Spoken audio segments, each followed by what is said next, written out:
पर सदन में जो मैं बोलता हूँ, मैं समाज के लिए लड़ता हूँ, मर जाऊंगा लेकिन समाज के लिए लड़ता रहूंगा। जी सर, अभी तक कुछ नहीं पता चला है। यही पता चल रहा है सर कि साधु सब मार के लाठी डंडा पैना से हम तो राज के मार रहा है सर। बता रहे तुम कम जाते तो बाबू मेरा बोलता साधु झुंझुन में मंदिर में है जो साधु का जितने मठ हैं आजकल तो सब आरएसएस के इसमें चला गया है ना। अब ये दोनों जो है मेला देख के आ रहा था, पकड़ लिया।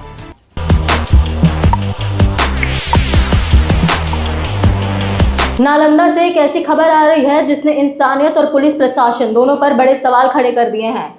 नमस्कार, आप देख रहे हैं वॉइस हब और मैं हूं शालिनी।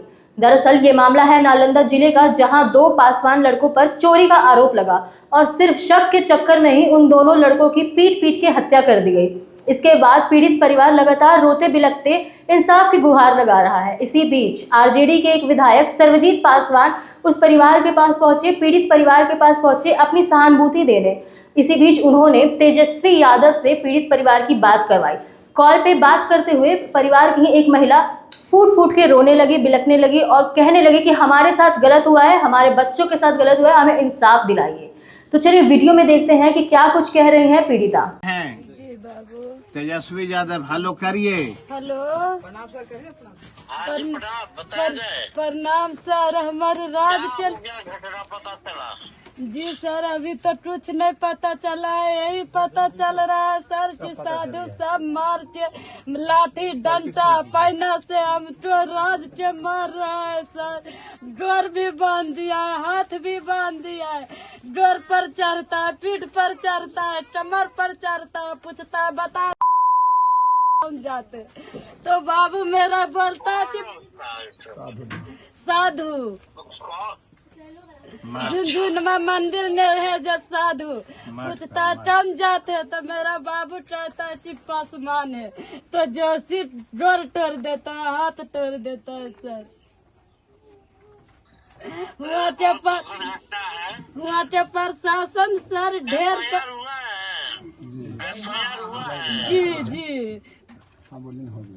जी हुआ। बात करते हैं, प्रशासन से बात करते हैं, कोशिश करेंगे आप लोग को न्याय हम लोग दिलाए।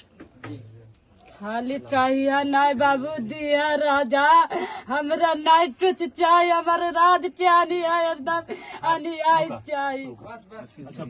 लोग का गिरफ्तारी हो जल्दी हम लोग तय करवाते हैं, बात करते हैं प्रशासन से। और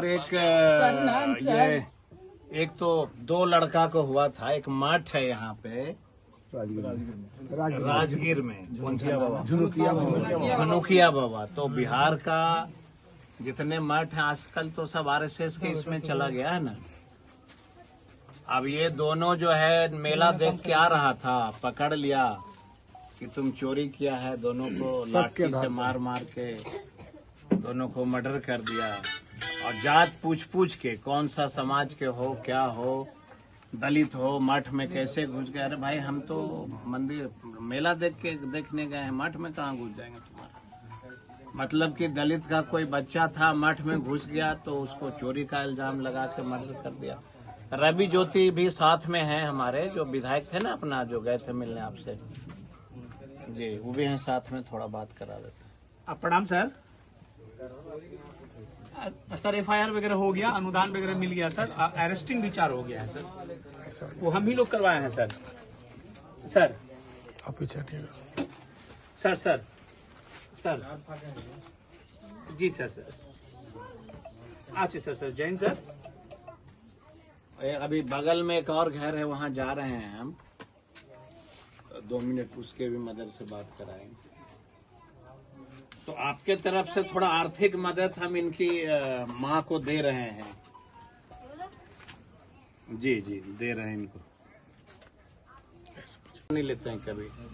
अगर न्याय दिलाने का ठेका वो लिए रहते तो बिहार के हर जिला में आधा थानेदार जो है पासवान दलित परिवार से हुआ करता। नालंदा में कोई थानेदार है दलित का परिवार का, बताओ।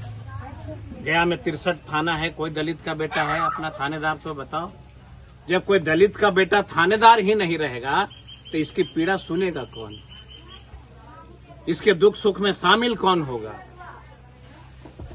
इसलिए हम इसकी निंदा करते हैं और माननीय तेजस्वी जी के आदेश पे मैं इनको भरोसा दिलाता हूं कि सदन जब खुलेगा अगले महीना मानसून सत्र, जब तक ये दोनों पीड़ित परिवार को न्याय नहीं मिलेगा तब तक सदन की कार्रवाई मैं और हमारे नेता तेजस्वी यादव चलने नहीं देंगे। हम बिहार के तमाम दलितों से अपील करते हैं कि आप जीतन राम मांझी चिराग के चक्कर में पड़ के इतना कमजोर क्यों हो गए हो? कमजोर मत हो, तुम्हारे पास इतनी ताकत है कि अधिकार की लड़ाई सड़क पे लड़ी जा सकती है। छोटी सी बच्ची का चेहरा देखो और न्याय की गुहार उस सरकार से लगाओ कि क्या मंदिर मस्जिद में जाने से, क्या मंदिर में और मठ में जाने से क्या कोई आपका मस्जिद मंदिर और मठ अपमानित हो जाएगा? कोई दलित का बेटा अगर मठ में चला जाएगा तो अपमानित हो जाएगा मठ मंदिर। आज भी छुआछूत मान रहे हैं और बिहार का पूरा जितना मठ है सारे मठ में सब आरएसएस के लोग हैं। घृणा पैदा कर दिया कि पासवान दलित कोई परिवार जाएगा उसको घुसने नहीं देना, फिर वही स्थिति लागू कर दिया छुआछूत वाला। इसलिए मैं यहाँ के गांव से पीड़ित हम अपनी बेटी से मैं वचन देता हूं कि न्याय नहीं मिलेगा तब तक सदन तुम्हारा कार्रवाई नहीं चलने देंगे। ये हमारा बहुत सारे बच्चे देखते हैं हमको यूट्यूब पर। सदन में जो मैं बोलता हूं, मैं समाज के लिए लड़ता हूं, मर जाऊंगा लेकिन समाज के लिए लड़ता रहूंगा। हम बधाई देते हैं ज्योति पासवान जी को। इस सरकार ने 2 बच्चों की हत्या का पाप जो छुपाने का प्रयास किया, लाश नहीं दे रहा था, इनके प्रयास से पीड़ित परिवार को मुआवजा मिला है, इनके प्रयास से लाश परिवार को हैंडओवर किया गया। मैं बधाई देता हूं। बात सदन में नहीं करेगा। एक दलित परिवार का बेटा बच्चा छोटा छोटा मारा गया, उसकी बात नहीं करेगा। और जब हम लोग आ गए हैं, ना पीड़ित परिवार को कुछ अपने तेजस्वी यादव की ओर से कुछ हमने दिया भोज के लिए, तो देखिए फिर कितना चेहरा चमकाने वाले चिराग जी, ना जाने जी कौन जी, सब लोग आ जाएंगे। वो भी गए उनके हथियार।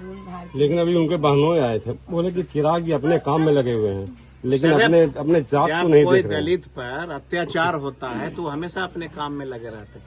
आप लोग नहीं देखे थे विधानसभा में हमने कहा कि रामविलास पासवान की मूर्ति किसी चौराहे पे लगाओ, तो उनके बेटे ने क्या कहा? हमको अपराधी घोषित कर दिया कि हम इसको छोड़ेंगे नहीं, मेरे पिताजी का मूर्ति का कैसे मांग कर देंगे। उनका विचार है, उनके विचार में हम और आप कहाँ टिकेंगे? उनका विचार बड़ा उच्च है। उनका विचार इतना उच्च है कि दलितों के नाम पे राजनीति करिए और सत्ता का सुख दिल्ली में भोगिए। उनका उत्तम विचार है। लेकिन तो यहाँ महादलित के पासवान तो मर रहे हैं, लेकिन तो राज कर रहे हैं दिल्ली में। पासवान की गलती है ना। सवाल ये उठता है, चिराग पासवान अगर उनको ये समझ में आ जाए और शिक्षा है, रामविलास जी को धराशाही करने के लिए, बिना दिमाग का आदमी, रामविलास पासवान को धराशाही करने के लिए बिहार के मुखिया ने दलित और दलित महादलित का बंटवारा किया। 44,000 टोला सेवक विकास मित्र की बहाली हुई। एक पासवानों को फार्म नहीं भरने दिया ये कह के कि ये दलित है, और दलित भाइयों को लड़वा दिया। और वही चिराग पासवान, जिस सरकार ने पासवान जाति को सबसे ज्यादा क्षति पहुंचाया, वही चिराग पासवान आज उसके सामने प्रणाम चर्चा करके सर झुकाते हैं। चौकीदारी प्रथा भी खत्म कर दी। चौकीदारी प्रथा खत्म हो गई। बेचारी बेटी हमारी, कौन खिलाएगा इसको? कौन न्याय देगा? गरीब को कौन न्याय देता है? मैं अपील करता हूं बिहार के तमाम पासवान भाइयों से, दलित भाइयों से, पिछड़ा भाइयों से कि बाबा साहब के सपना को अगर जिंदा रखना है, दलितों को अगर सम्मान की आवश्यकता है, तो सड़क पर उतर के इस सरकार के खिलाफ उतरिए, अन्यथा फिर से। तो देखा आपने वीडियो में कैसे पीड़ित महिला रो रो कर अपनी गुहार लगा रही थी। फिलहाल इस मामले ने पुलिस प्रशासन, धीर तंत्र और समाज की सोच इन तीनों पर गंभीर सवाल खड़े किए हैं। अब आगे देखना ये होगा कि इस मामले में आगे कार्यवाही कितनी शुरू होती है और क्या इंसाफ मिलता भी है या नहीं। आपको क्या लगता है, हमें कमेंट्स में ज़रूर बताएं और बने रहें वॉइस अप के साथ ऐसे ही अपडेट्स के लिए। धन्यवाद।